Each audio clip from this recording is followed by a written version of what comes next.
Game Media Outlet comes in with a performance question, and he wants to know if Today's video is brought to you by URCD Keys, the best source for Windows 10 and Office Professional product keys at deeply discounted prices. More details at the end of the video.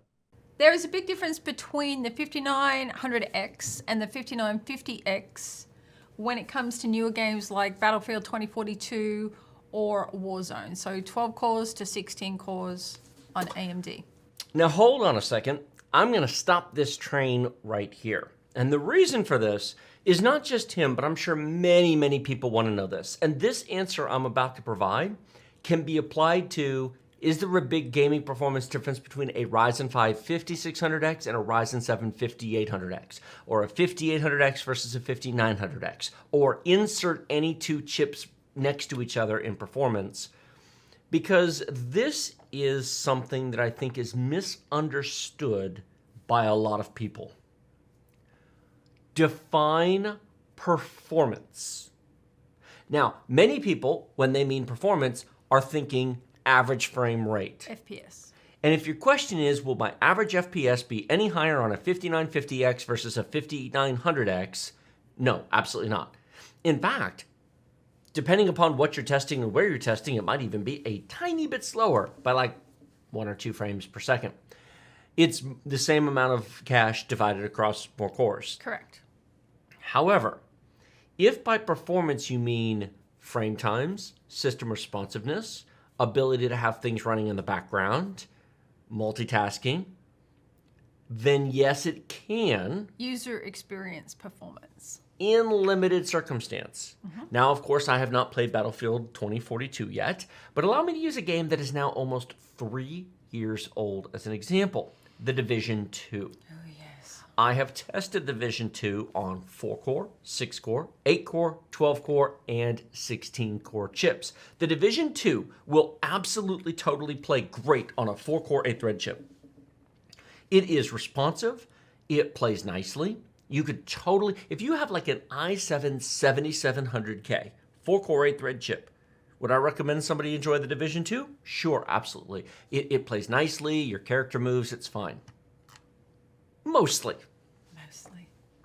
In the single-player component of the game, when you're not grouped with other people, you're not in the dark zone with the PvP area, and you're just engaging in combat. Of course, you're not playing at the ultimate difficulty in the hardest possible modes.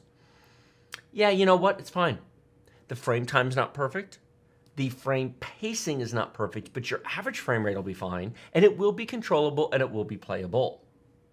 However, I have also experienced the game in an intense 3-way multiplayer battle with another person involved, engaged in multiple groups of enemies, and I was blown away at how utterly ridiculously smooth it was on the 16-core chip. It's not frame rate. It's the frame time graph. I've published that video before, and the frame time graph looked like somebody died. Hopefully it was the enemy. It was the smoothest. I mean, there were smoke bombs going off. I had a drone in the air, turrets that had the little the wheelie things coming at us.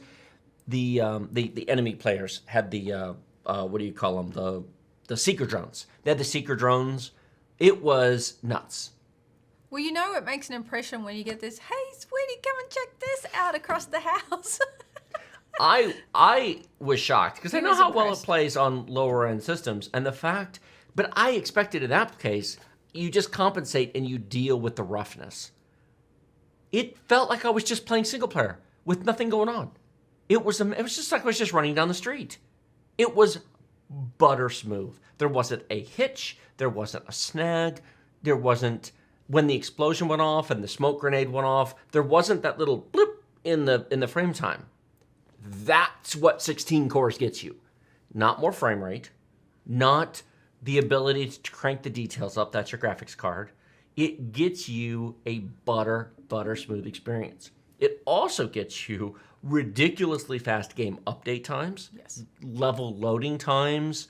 It makes your entire machine, because a lot of things are now multi-threaded. Yes. The game launchers and downloaders are now multi-threaded. Windows Update is multi-threaded.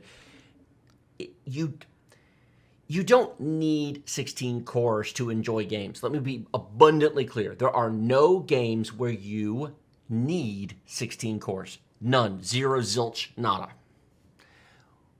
But if you have them, there are games that will use them to provide a butter smooth experience.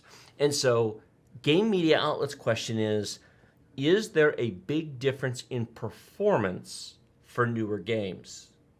And that depends upon what you mean by performance.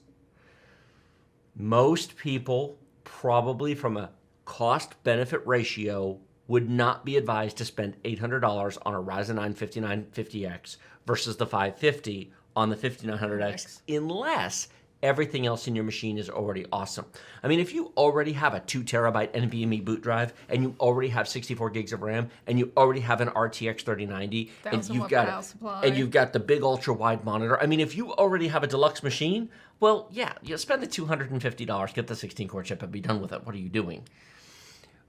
But if you bought the 3080 instead of the 3090 because you were managing your investment, because you were trying to keep your price reasonable, that's the kind of person who then also gets the 5900X because you were trying to keep your budget reasonable, and $250 saved there, $500 saved on the GPU, $50 here, $50 there. You bring your whole system. I get it. I don't have a problem with that. But if you bought a 3090, buy a 5950X because just, well, you're that person. So hopefully that helps not just you, but a lot of other people understand that performance means different things to different people, and you don't need it. But, you know, when 128 player, because Battlefield 5 only had 64 player Conquest. So Battlefield 2042 is upping it to 128. Correct. When there's a lot going on, and especially if you have Discord open, voice chat with your friends if you're grouped up with people. Correct. Maybe you're recording and streaming it. Yep. You're going to wish you had a 5950. I mean, it's not for frame rate. It's for smoothness. It's for user experience. And do you want a frame hitch when you're trying to get a shot off at the other player? Nope. It's not cheap, but the best never is.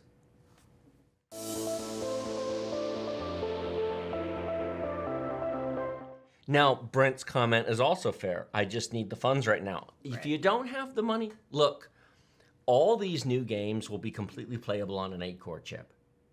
They'll just be better on a 16-core chip. And buy what you can and enjoy what you have. And if you have a 4-core, 8-thread chip, there are plenty of games you can still enjoy on it. Battlefield 2042 is probably not going to be one of them. Nope. You know why, Jay? I was wondering about that. Could the plastic covering still be on the cooler's contact plate? Remember? That would be... So check that plate. Make sure you took Did you remember to take the plastic off the bottom of the cooler? Did you do your peel? You know, if that ends up being the case, he's going to laugh his butt off. Oh, he is going to laugh his butt off. URCD Keys is the best source for genuine Windows 10 and Office Professional product keys that work the first time, every time. Get 20% off normal prices using our discount code BST for Byte Size Tech and the link in the video description below. $15 gets you a Windows 10 Professional OEM key that is a real product key, activates directly with Microsoft, use it forever as it links to your Microsoft account and it works through reinstalls. Get a full copy of Office 2019 Professional Plus for about $50 that redeems at setup.office.com using your Microsoft account. It also works forever through reinstalls. We have been using URCD keys for almost 3 years now and recommend you do so as well.